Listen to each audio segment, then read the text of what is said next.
Namaste. We carry forward our discussion on the newer trends in forestry, and in today's lecture we will have a look at social forestry and tribal welfare. So, what is social forestry? Social forestry is defined as forestry which aims at producing flow of protection and recreation benefits for the community. Now, earlier we have seen that whenever we were talking about forestry, we were only talking about the production of wood, the production of timber. So, that is conventional forestry. Conventional forestry aims to maximize the production of timber. So, that is the sole aim. But in the case of social forestry, the aim is not maximization of timber production, but it aims at producing flow of protection and recreation benefits for the community. So, here the focus changes from the production of timber to getting benefits for the community. And what are these kinds of benefits? The protection benefits and the recreation benefits. Now, what is that? Protection benefit means that if you have a forest nearby, then probably your rivers will flow for much longer, probably your rivers will be much more perennial, you will be getting other ecosystem service benefits based out of biodiversity, such as clean air, clean water, protection against food insecurity, and so on. And at the same time, the other benefits are the recreation benefits. So, when we talk about recreation benefits, we are talking about say jobs through tourism sector or provisioning of entertainment avenues to the community. So, here the focus of forestry has changed. We are no longer looking at maximization of timber production, but we are looking at community. Now, why do we need to have this approach? Now, this approach is essential because historically people and forests have always had a close relationship with each other. This is because people have been dependent on forest. So, if you talk about benefits such as medicinal herbs, if you talk about the Ayurveda system, so a number of medicinal herbs have been collected from the forest since antiquity. Similarly, if we talk about the benefits of biodiversity, people have been dependent on these forests. If we talk about the availability of fuel for household purposes, people used to go to the forest, collect the twigs and branches that fell down, probably even chop a few trees, and the forest used to meet their needs. If we talk about timber requirement, people were dependent on the forest for timber, for construction purposes, for furniture, and so on. And even our community life and our culture has been very much connected with the forest. So, for instance, even a number of our religious figures have lived in the forest. We worship a number of trees, we worship a number of animals, and when we worship these, then there is also an impetus for people to conserve them. So, there was a one-to-one relationship between people and forest. People were dependent on forest and people also protected the forest. A good example is sacred groves. Now, sacred groves are those forests that were protected as being religious forests, as being sacred forests. So, nobody would go into those forests to cut the trees. So, this protection was being provided by the people. So, there were no laws that such and such area has been declared as a sacred grove by the government. There was no such notification, but just because of their cultural values, people protected these forests. A number of forests around temples have been protected by people. Now, when forests and people have always had a close relationship, then if we say that people are only interested in cutting down the trees, in destroying the forest, that is not a correct perspective. And so, if we could leverage the relationship between people and forest, then we could capitalize on this relationship for the cause of conservation. And a good way out is to provide people with benefits. So, when people derive benefits from forest, there is an impetus to conserve those forests. So, for instance, if you have a forest and if you have a community right next to it and you want to conserve that forest. So, there are two approaches. The classical approach is you tell people no, this is our forest, this is government forest, nobody can enter inside. And the other way out is that you tell people okay, these are your forests and you are deriving such and such benefits out of it, and if you cut down these forests you will no longer derive those benefits. So, if you can convince people that the forests are important for them, if you give them the ownership of the forest, then probably they will be playing a much better role in protecting the forest. And this is where social forestry has its say. So, what kind of benefits can you give to the people from the forest? Now, remember we cannot give a very large benefit of timber, because if we were to do that, then a lot of timber would be extracted, perhaps unsustainably, and the forest would be gone. But you can at least give them livelihood and income. So, if the livelihood of a community, the income that people are deriving out of their livelihood is intricately related to the forest. If people derive their jobs from the forest, then it will be in their vested interest to conserve the forest. So, social forestry tries to maximize the provisioning of livelihood and income to the people. How can you do that? Well, you can do that by giving them jobs in maintenance and management of the forest, including protection. So, if you have to have certain people to protect the forest, if you want to hire forest guards, why not hire them from the local communities? So, in that case, if say every family has 1 or 2 members that are working for the forest department, they will have a much better perspective of the forest department, and they will be having a much better vested interest to conserve that forest. Another livelihood benefit is through directly giving of jobs. So, for instance, if you want to do a management operation, and most of our management operations are highly labor intensive. So, you want people to dig holes, to dig pits in which we will be doing the plantation. Now, this pit digging could be done using a machine, but it can also be done using labor. Now, as a policy, we prefer to have our pits dug by the local people, by the local community, so that any expenses that the department makes in making of these pits is directly channelized to these people. So, this gives them a source of livelihood, this gives them income. Other benefits could be things like NTFP, fodder, fuel and food. So, you can permit people to collect the NTFPs from the forest.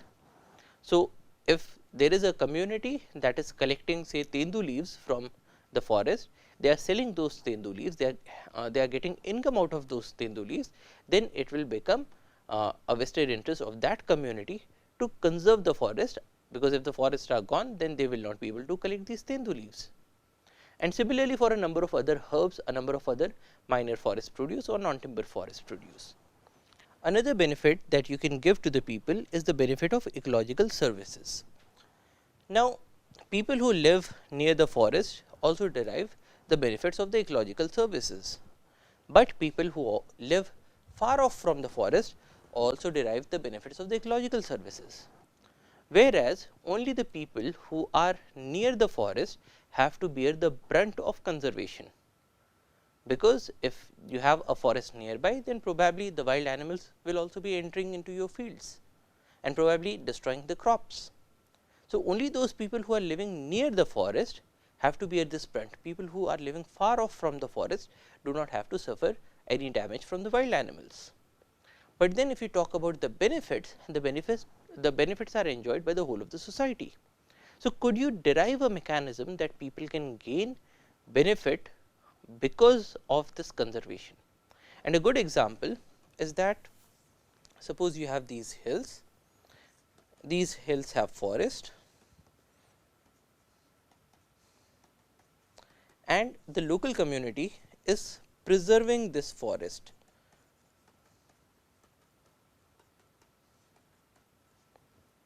and there is a river flowing between these hills, and because of these forests the river is maintaining a perennial nature.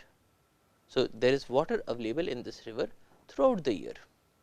Now, this water is available only because the local community is conserving the forests that are supporting this river. So, we can write it as people protect forest. So, because of which you have the forest, and the forest supports the river, because of which you have the river, and the river provides water because of which you are able to get this water. Now, the benefit of this water is not being used only by the local community, it is also being used by people who are living far off. For example, the people who are living in the cities. Now, the question is, all of us pay certain charges for the use of for the consumption of water.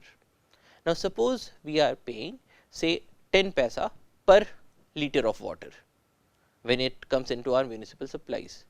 Now, out of that 10 paisa, can we channelize say 1 paisa or 2 paisa to the local community? If we do that, and if we emphasize that if we emphasize to the local community that you are getting this money because you are conserving the forest. So, in that case they will have a much greater interest in conserving the forest as compared to a situation where they were not getting any money out of it. So, what we are saying here is that because these cities are getting water due to these people, these cities should also pay back to the local people. So, here the people are the local people, and when we do that, then this payment, this paying back is known as PES or payment for ecological services. So, the forests are giving us the ecological services, and the forests are able to do that because they are conserved by the local people, and so the local people should also be able to derive certain benefit, so that it becomes more incentivizing for them to conserve these forests, and this incentive can be created through the model of payment for ecological services or payment for ecosystem services. Another benefit that we can give is that of the ethnic food security. So, if we talk about the people who are living next to a forest, then in their culture, in their food items, there would probably be certain items that are derived from the forest. So, for example, if we talk about people in Andhra Pradesh, then there is a pickle that is known as gongura pickle, which is made from the leaves of a certain tree. Now, if this gongura were to be highlighted as an ethnic product, if we could create a market for it, then it would make much more sense for the local people to conserve this tree. In Bastar areas also people make certain specific chutneys. In Balaghat, people make delicacies out of a mushroom that is known as pihri. Now, if we could create a market for such an ethnic product, then the local community will be gaining benefit out of conserving the forest that is making these ethnic products possible. So, the main aim in social forestry is to give benefits to the community, so that they work towards conservation. So, that is the bottom line. Now, how did we come to this concept? So, let us have a look at a short history of forestry. Let us begin with the 1865 Forest Act. Now, the scientific forestry in our country began around 1860s with a German person who is named as Dietrich Brandes. Now, he first of all gave this idea to the government that the forests need to be maintained in a or managed in a scientific manner, because of which the 1865 Forest Act came into being. Now, the 1865 Forest Act said it gave the powers to the Governor General of India as well as to the local government to declare any land covered by tree, brushwood or jungle as a government forest. So, this was the first time that the government said that these areas are government properties, these are government forest. But then it also put up a rider that the notification shall not abridge or affect any existing rights of individuals or communities, which means that a community that was having rights over a particular forest could not be alienated from those rights in the process of declaring a forest as a government forest. But now, if you consider the period of 1860s, hardly anybody in India was literate. The literacy rate was very less, it was less than 10%, and especially so in the case of those communities that were living close to the forest, because they hardly had any purpose in knowing, say, English or Farsi. Now, in those periods, if a notification was made stating that this piece of land is going to become a government forest.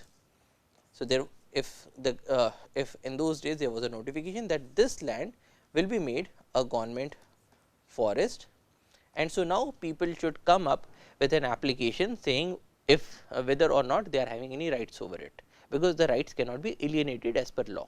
So, if this land has to be made into a government forest, suppose a time limit of 6 months is given to the local community to say whether they have any rights, and only if there are no rights, then this area will be converted into a government forest. Now, it looks good in theory, but in practice a number of people in these communities did not have access to information. They did not know that such a notification has come up. In a number of cases, it was not made in the vernacular languages. 2. Even if this notification was translated to a vernacular language, a number of people could not read. 3. Even if people could read, they did not have access to the newspapers. This was not a time of internet, this was not a time of mass media. And 4. Even if people knew that this land is going to be converted to a government forest, they did not know how to draft a letter, they could not advocate their rights and say that this is our forest and you cannot convert it into a government forest. Now, in such scenarios, a number of forests of the local communities got converted to government forests. And if there was any attempt to take these forests back, then we also had section 8, which gave the officials power to arrest without warrant. So, the beginning of forestry in our country was having these few lacunas. Now, this 1865 Forest Act was further extended by the Indian Forest Act of 1878. Now, this Forest Act extended the state control over forest areas throughout India, and it classified forests into reserve forest, protected forest and village forest. Now, this is something we have even today, but even in the 1870s people were not that literate, and because of the shortcomings of these acts, because of the shortcomings in the practical field implementation of these acts, people lost their rights, which led to heavy amount of opposition to these acts. And a lot of opposition was put up by the Pune Sarvajanik Sabha and Jyotirao Phule. So, here we are seeing how we are able to create a dissent in people. Now, the main problem with these acts is that these acts are made from the perspective that people and forests cannot exist together. People are not good for forests, and so people and forests have to be kept separate. Forests should be managed by the government, and people should not have any rights on them. So, this is the premise in which these acts were made. Now, because of this heavy opposition, the government came up with the 1894 forest policy. Now, the forest policy classified the forest into protection forest, production forest, minor forest and pasture lands. It said that the sole object with which the state forests are administered is the public benefit. Now, this policy in 1894, it is now talking about some amount of benefit giving to the community, because it is saying that we are not managing these forests for timber, it says that we are managing them in the public interest. And then it also said that no restriction should be placed upon reasonable local demands merely in order to increase the state revenue. So, it said that if people required access to certain resources, and primarily these resources were those of fuel wood, fodder, some food plants, some fiber plants and some medicinal herbs. So, it said that if there is a local demand for these resources, then these demands will be met.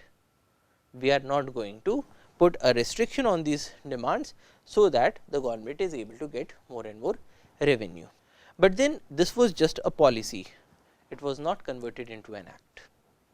Now, an act is legally enforceable, a policy is not.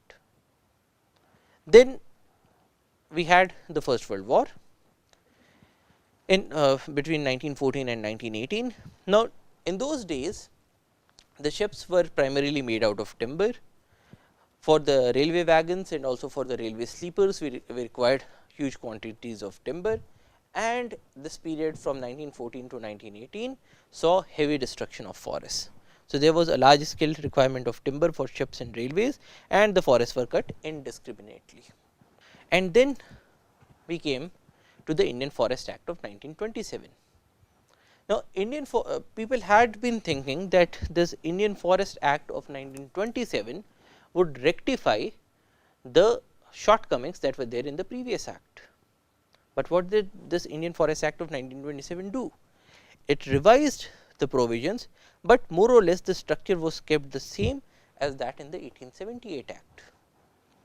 So, when this came up, again there was a heavy opposition, and when there was this opposition, then in the Kumaon districts of Uttarakhand, there was a Kumaon Forest Grievance Committee set up in response of the revolt against the control of the forest department. The locals were rising against the forest department, and so this grievance committee was set up. Now, this grievance committee gave recommendations, on the basis of which in 1931 one panchayats were set up. Now, in the case of one panchayats, the local community has much more control over the forest, and they play a much larger influence in protecting the forest. They play a much larger role in protecting the forest. So, now people were getting these rights through these revolts. Then our country became independent in 1947, and in 1954 we had a new forest policy. Now, this forest policy said the accident of a village being situated close to a forest does not prejudice the right of the country as a whole to receive the benefits of a national asset. Now, here again what we are seeing is that the focus has again shifted from the local communities to the national interest.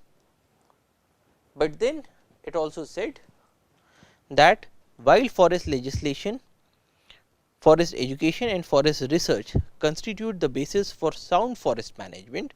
So, you require good legislation, education and research, but then the welfare and goodwill of the people in the neighborhood of forest provide the firm ground on which it stands. No forest policy, however well intentioned and meticulously drawn up, has the slightest chance of success without the willing support and cooperation of the people. So, now that India became independent, now the policy makers started to look at the active participation of the local community. So, they said that even though the forests are not meant just for the local community, they are meant for the whole of the nation, but to maintain these forests, we require an active support of the local people. So, here we are seeing the beginnings of the social forestry, In 1931, people started taking these rights, they started managing the forest on their own, and in 1954, officially it was stated that you need to have the cooperation of the local people to manage the forest. And then in 1976, the National Commission on Agriculture was set up, and this was the first one in our country to use the term social forestry. So, now we are seeing that slowly and slowly the concept of social forestry is gaining popular currency, and now the policy makers are not only tolerating social forestry, but they are also actively encouraging social forestry. So, the 1976 Agricultural Commission said that it should not only aim at creating protection and recreation benefits to the community, but now this protection and recreation benefits is coming from the definition of social forestry, but it is saying that it should also include the activities concerned with the growing and meeting of the fuel wood and fodder needs of the rural community in future.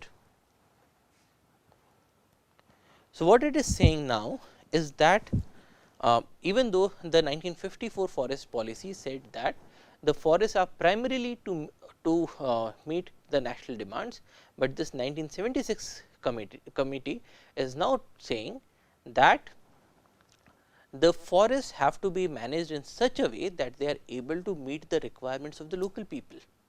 So, now the perspective has changed, it has shifted from national needs to also incorporate the local needs. And how did it propose that we are going to meet these local needs? It said through 4 different kinds of social forestry. The first one is farm forestry. Now, farm forestry says that if you have a farmland, then you can at least raise a few trees on your farmland. Now, a farmland is a private resource, it is a private land, but if you grow a few trees as well together with your crops without putting a negative influence on your crops, then the trees that will be there on the farmland will also fulfill your requirements of say fodder or firewood or timber. So, it said that we need to encourage farm forestry. Then it said we need to encourage community forestry, which is doing forestry or extending forestry to the community lands such as pasture lands. So, every village has a pasture land, why not put a few trees there as well, preferably the fodder trees or the fruit trees. Then it said the third kind of social forestry is extension forestry. We need to extend the forest to our roads, canals, railways and wastelands. So, it said that on both sides of the roads or on both sides of the railway line, we can use the land that we have to grow trees, and all of these trees are not being raised to meet the needs of the nation, but primarily to meet the needs of the local community. Also agroforestry. Now, in the case of agroforestry, there is a combined cultivation of the agricultural crops as well as the forestry crops. So, you can have say a pastoral system together with a silvicultural system, or an agricultural system together with a silvicultural system, or agricultural, pastoral as well as silvicultural system together. So, a combination of these factors. It is different from the farm forestry, because in the case of farm forestry, the primary aim is agriculture, and growing of a few trees is a very secondary aim. But in the case of agroforestry, agriculture and silviculture together are the aims. So, it has a joint aim. So, the 1976 National Commission on Agriculture, it is saying that we need to extend the forestry to meet the needs of the local community, and this extension will be done through these different 4 kinds of social forestry. So, what are the differences between conventional forestry and social forestry? What sorts of plants are you going to raise in the case of a social forestry? Now, in the case of conventional forestry, we go for typically long rotation crops, because we want to have timber crops, things like teak. Now, a teak stand will be ready for harvesting say after 80 or 90 years. But then if you want to give benefits to the local community, you cannot ask the local community to wait for 80 or 90 years. So, you need to have those crops that are short rotation crops. So, you need to have things such as babool, which can give you which can start giving you returns in say 3 or 4 years, because then it will be much more incentivizing to the local community, and it will also be fulfilling the needs of the local community. So, we go for shorter rotation crops in social forestry. Conventional forestry is done by the department, but social forestry is done in collaboration with the society. So, you tell the local community that this is your land, these are your forests, you have to manage them, we are going to give you all the support, but you need to take ownership of these forests. These are not our forests, these are your forests. Conventional forestry is based on a single use, that of timber. So, conventional forestry only says that you need to maximize the production of timber, but social forestry says that but social forestry is based on multiple uses including NTFPs. So, when you are talking about social forestry, you will be raising those trees that are able to give you fuel, that are able to give you fodder, that are able to give you food, that are able to give you fibers, that are able to give you medicines, that are able to give you shade. So, the context of the forestry changes completely. You are going for those species that are not timber species, but those species that are of more use to the local community, primarily those species that have a short rotation period, so that the community can gain benefits as soon as possible, and you manage those stands by taking an active help and support of the local community. So, that is social forestry, and this social forestry was then firmly put on place through the 1988 forest policy, which asked for massive people's movement to minimize pressure on existing forests. So, this is our current forest policy, and it says that if you want to minimize the pressure on the forest, it will be done through a mass movement of people. So, based on this forest policy, a number of acts were made, a number of resolutions were passed, and these days this is our primary objective. So, we are doing all, or the majority of our forestry is being done through an active participation and support and cooperation of the local community. So, how is this being done? This is being done through JFM. Now, JFM stands for Joint Forest Management. So, the forest management is not being done by the department, it is done jointly with active support of the local community. So, what are the guidelines? How do we do a joint forest management? One, there is inclusion of the non-government organizations. So, the management is not only being done only by the government, but also the non-government organizations. Now, our model of JFM does not give rights or ownerships to the individuals, but it gives usufruct rights to the community. So, it says that these are not your private forests, these are forests in which the benefits will be shared with the local community. So, it will not be shared with a single person, but with all the people who are there in that particular community. The areas that are selected are to be free from claims. So, when we talk about joint forest management, we do not take those areas that belong to private people, we only take those areas which are free from all the claims, essentially meaning that we give them the government owned forest. Then a micro plan or working scheme for 10 years is made in consultation with the community. Now, this micro plan, when you are making a micro plan, you have to go to the community and you have to ask them, what do you want? So, the community might say that we want, say, fuel wood species. Now, if the community says that we want fuel wood species, then in your micro plan you will incorporate certain areas where you will be growing these fuel wood species in such numbers as will be able to meet the requirements of the local community. If the local community says no, we do not want fuelwood species, we want fodder species, because here we have a very good market for milk and we want to raise milch cattle. So, if the local community says we want milch cattle, we want fodder trees, then your micro plan would incorporate the fodder trees. If the local community says that our area is getting very dry, and so in the forest management we should be having more and more number of check dams, so that more and more amount of water is gets recharged into the groundwater. If they say so, we will make more and more number of check dams.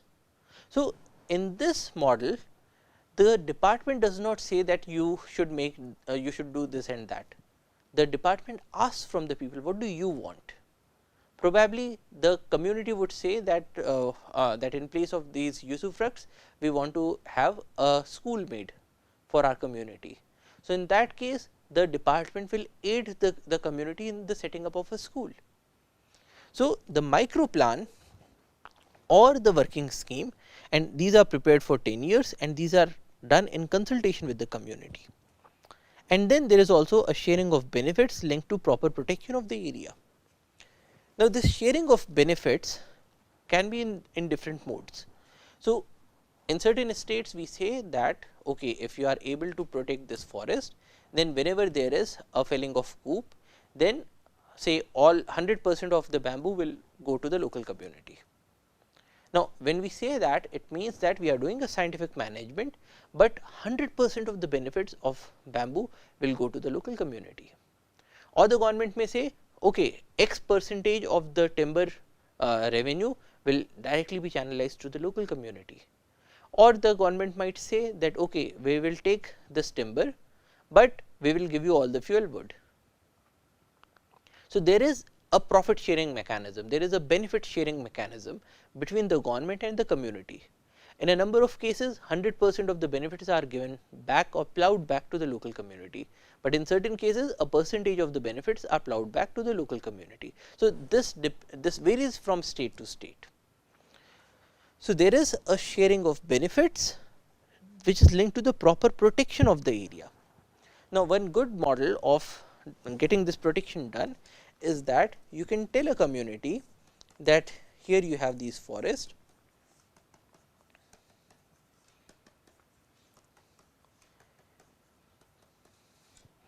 and here we have the village. Now, you can the forest department can go to the local community and the forest department can say okay, we need to protect this forest, but we have got two options. Option number 1 is that we are going to put a fencing around whole of this forest. Now, when we are putting this fencing, we will be digging pits, we will be procuring the poles, we will be putting those poles inside using concrete, and we will be putting a chain link fencing, so that any nefarious element is unable to get into this forest and cut out this timber, or is unable to take their cattle inside for grazing, because this area has recently been filled and so the regeneration has to be ensured. So, this is the first option. The first option is that of fencing,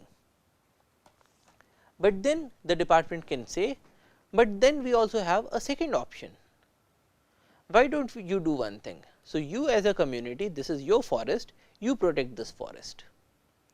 So, you ensure that no person from your village goes into this particular section which is due for regeneration, where you have the young plants, because if people take cattle into this area with the young plants, the cattle will browse or graze over these young plants and the regeneration will be destroyed.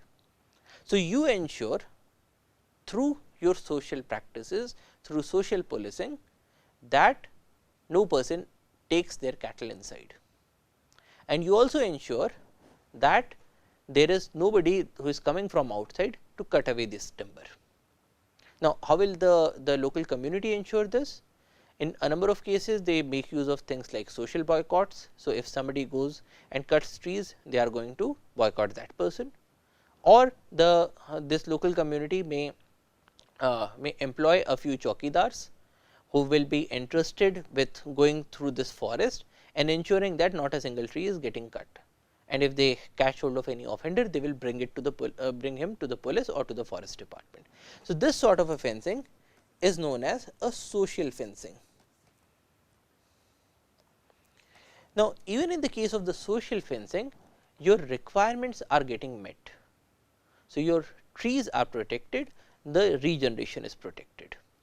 But in the case of the social fencing, now you can let go of this fence that you were trying to put in. So, now this fence is no more required, because people are willing, people are capable and people are willing to go into these forests and ensure the protection. But then you had allocated certain money to create this fence. So, the money for the pit digging, there was money for procurement of cement, gitti, of sand, of the poles, of the chain link fencing. So, there was money that was allocated for this. Then there was also the money to set up the fence. Now, what will you do with that money? Let us say that this money was say 30 lakh rupees. Now, what do you do with that money? And you had made this plan that your fence is going to last for say 10 years. So, when you are asking people to do the social fencing and you are saving this amount of 30 lakhs, what you can do is you can tell the community that this 30 lakh we are going to channelize to you. So, this plan was for 10 years. So, we will give you 3 lakhs of rupees every year if you are able to ensure the protection of the forest. So, in that case, the local community is deriving a benefit out of the protection. It now becomes their own vested interest, it is in their own interest to protect this forest, because if they protect the forest, they will be getting these 3 lakhs of rupees every year. So, these sorts of profit sharing mechanisms, these sorts of benefit sharing mechanisms can be set up, and in that case the sharing of benefits linked to proper protection of the area will make the JFM run. Another way in which we give people benefits is through employment. So, we can say that in this case, when we are doing the regeneration, suppose you need to plant a few saplings in this forest. So, you can tell the local community that okay, we need to plant these saplings, why do not you do it for us? Because in any case the department would have hired a contractor to plant these saplings, why do not you do it? And the money that we would have given to a contractor, we will give to this local community. So, we will be giving this money for planting operations, we will be giving money for harvesting operations. So, in the earlier mode, the forest department used to employ contractors. These days, we do not make use of any contractor. We give all this money to the local community and we tell these people that okay, this is your forest, why do not you manage it, and we are going to pay you for your services. So, that there is an incentive. So, what sorts of activities, what sorts of benefits do we give to them? One, there is a huge amount of employment that is given during the plantation drives. So, whenever there is a plantation drive, we try to ensure that most of the people or say all of the people who are employed for digging of pits, for transportation of material, for doing the actual plantation, they are taken from the JFM committees. So, that when they are doing the when they are planting the plants themselves, they have a much greater emotional attachment to these plants. And after all, why are we doing this forestry? We are doing it for them only. So, we give them employment during plantation drives. So, you can see these pictures. For the management, so if there is if we need to control certain invasive plants, we do not give it to a contractor, we give it to the local society. So, the local community will employ their people to get rid of these invasives. Tendu patta in Madhya Pradesh specifically and Maharashtra and Chhattisgarh happens to be a very big source of employment and livelihood to the local people. So, during the Tendupatta collection season, we will see that people will be bringing, and in this case you will see that a number of women are also involved. So, they will be collecting this NTFP from the forest, they will be bringing it to a centralized location that we call as FUD. So, like this woman has brought these many Tendupattas, and here she is also carrying a record of how many Tendupattas she has brought. So, there is a very good documentation that is done, so that every person gets his or her dues. So, once these Tendupattas are brought to the FUD, they are then taken out and they are arranged. Now, you can see from these images that women play a very big role in joint forest management. So, now these Tendupattas are being spread, and in the beginning these Tendu leaves look green in color, but then when they are left out to dry, the color changes and they become pinkish in color.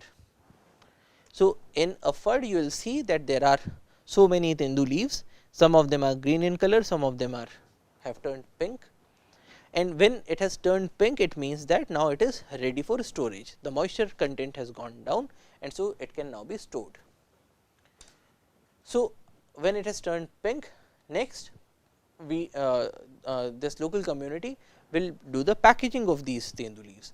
So, these will be put into gunny bags, and so here you can see that here we have this big pile of Tendu leaves, and these people are putting it into a gunny bag.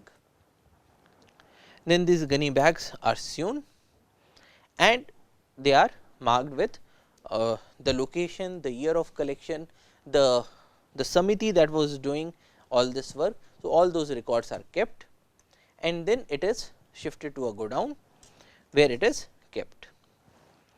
Now, when these Tendu leaves are auctioned, in the case of Madhya Pradesh, we do it through a federation of these collectors.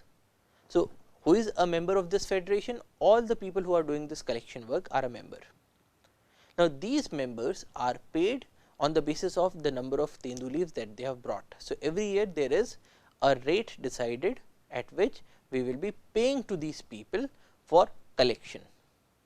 Now, once this collection has been done, these Tendu leaves will then be auctioned off, and all the money that is received through this auctioning process, all of it is channelized back to these communities through the federation, and in this way they are able to derive benefit from the forest.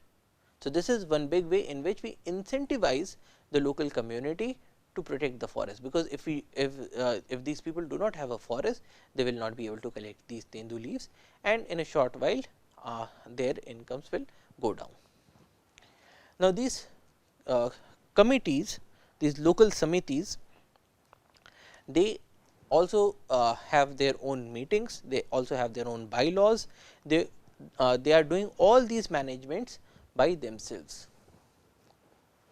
At times the government also puts up drives to facilitate the collection of certain other NTFPs. So, like here we can see an advertisement for the collection of mahua flowers and the mahua seeds. Here we can see the mahua seeds that are collected. Now, the point is, why should government be facilitating this? Now, this is being done because the local community, probably because they are living in a very interior area, they do not have access to the actual market rates, and so it becomes difficult for them themselves to negotiate the proper rates with the people who will be purchasing these products. But then if we combine them together as a federation, so the federation has a much better position to dominate the rates, and so everybody will be able to get the proper rates. So, the government facilitates these, so that more and more benefits are channelized to the local people. So, the middlemen are removed from the system, the produce is collected by the people in the community, and it is sold directly to the final purchaser by removing all the middlemen at higher rates, mostly through auctions, and all this money is then channelized back to the people. So, what we are trying to do here is to maximize the benefits that the local people will receive by conserving and by protecting the forest. Now, a number of these samitis have also set up local shops. So, here we are seeing a samiti from Punjab. So, this joint forest management samiti, what they have done is that when they collect these NTFPs, they do processing of the NTFPs by themselves. So, they convert these NTFPs into things like achar and murabba, and these pickles are then sold by these communities directly to the tourists. So, in this way there is a value addition that is being done in the value chain, and so the profits of the communities increase. Now, the more the money a community gets out of these forests, the more is its interest to conserve these forests. At times we also outsource things like construction and management of forest nurseries to these samitis.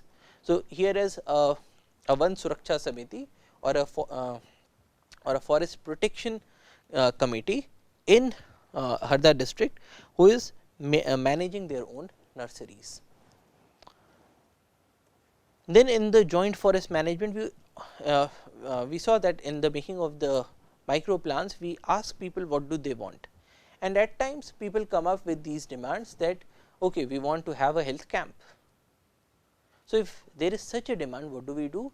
We facilitate the happening of a health camp through the government. So, in this case we are seeing that there is this health camp that has been organized in consultation or with cooperation of the forest department in Balaghat district. So, the local people who belong to the samitis, they are now getting access to a doctor, which would have been very difficult otherwise. So, just because these people are organized in the name of joint forest management, so now they have a much better voice, they have a much better say in their own lives. So, they have a much better control over their own lives. So, this is a very positive aspect of joint forest management. But in doing this, there has to be a change in perspective. So, we saw that in the traditional forest management, we were only concerned with timber, and we used to say that forests belong to the government and we are going to do all the protection and people are bad for the forest. When we talk about joint forest management, the things have changed completely, things have changed drastically. So, earlier we were doing policing, but in this era of joint forest management, we are doing socializing. We talk to the community, we do not punish this community, but we talk to them, we are a part of their joys and sorrows, and we convince people that they should not be cutting these trees, and people also enforce these regulations by themselves through their samitis. So, there is a change in perspective from policing of forest to socializing with the community, from domination to equality. So, earlier the forest department used to dominate and say okay, this thing has to be done, but these days in JFM era, the department and the local people are now equals and both can say what needs to be done. From uniformed staff to an equal implementer of the policies, from a sole manager to a partner. So, earlier we were the forest department was a sole manager of the forest, but now it is a partner together with the local community. From telling what to do to listening what to do. So, these days the community tells the forest department what needs to be done. So, if in a community there is a huge demand for say fodder trees, so the community will say that we have got two options. One, you either plant the fodder trees, so that our fodder requirements are met, or otherwise we will have no option, but to go into a forest and cut those trees that are providing the fodder. So, in this case if you plant the fodder trees that are fast growing that have large number of leaves, then that will also help in protecting the forest. So, these days the department is told what needs to be done depending on the local conditions, because the local community is the best judge of what is required in any area. From sole implementer to a collective implementer, from individual decision making to collective decision making. So, it is possible that in the earlier era, one DFO or one forest officer would have said that this area requires say check dams, but the local community might say that okay, we require check dams, but check dams are not that great a need for our community, but the provisioning of fuel wood is a much greater need. So, check dams can wait, but a fuel wood plantation is urgently required. So, we have shifted from this individual decision making to a collective decision making. We also make use of PRA exercises, which is participatory rural appraisal, in which we ask people to write down what are their needs and also to prioritize their needs. So, those needs that are high up in the list will be implemented this year, and those that are lower in their priority list will be implemented later on. From an outsider to an insider. So, these days the forest department is an insider in every village. They are not looked upon as outsiders. From sole protector to implementer of social fencing. From commercial need producer to local need producer. Earlier we were only looking at timber which was having a commercial value, but these days in JFM era we are looking at the local needs. We are prioritizing the local needs. From forest manager to a rural development expert, from sectoral implementer to a multi-sectoral integrator, because as you have seen, the forest department is now playing a big role in multi-sectoral activities such as provisioning of health camps, provisioning of education, provisioning of livelihoods, and so our role has become a multi-sectoral integrator.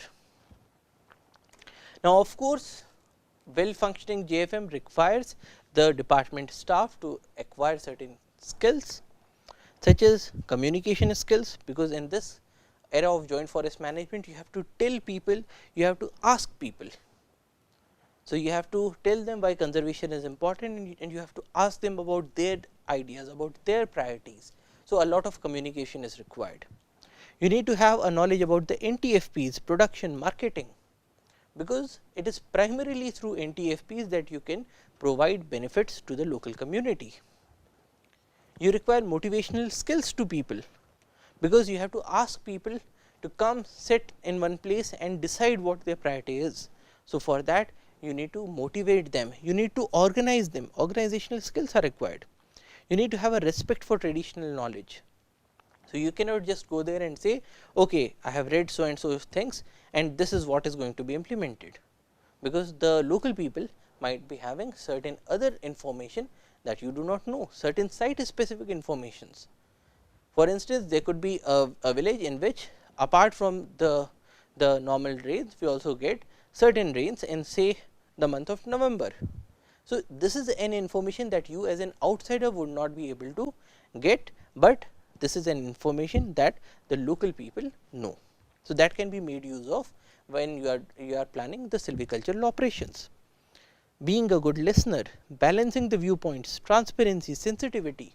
Now, these are the skills that are very important when we talk about the forest management in this era. So, in this lecture we started with what do we mean by social forestry, why do we need social forestry, and how has this concept evolved through times. So, we saw that earlier in the 1860s when we started with scientific management of forest, even in those days we said in our acts that the rights of people will not be alienated, but then the field implementation was not that good, and because of which there was certain amount of resistance, there were certain revolts by the local people against the department, and there was a demand that the local people should also be made a partner in the management of forests, in the administration of forests. Then in 1931 the Van Panchayats came up, and looking at the wonderful performance of those Van Panchayats in the 1954 forest policy and primarily in the 1988 forest policy, we changed our policy and we said that we are going to do protection of the forest through a massive involvement of the local people, and we are going to cater to their local needs as well. So, in this era we try to maximize the benefits that people can derive out of the forest, primarily through payment for ecosystem services, provisioning of employment and NTFPs. And so far the experience in joint forest management has been extremely wonderful. So, that is all for today. Thank you for your attention. Jai Hind.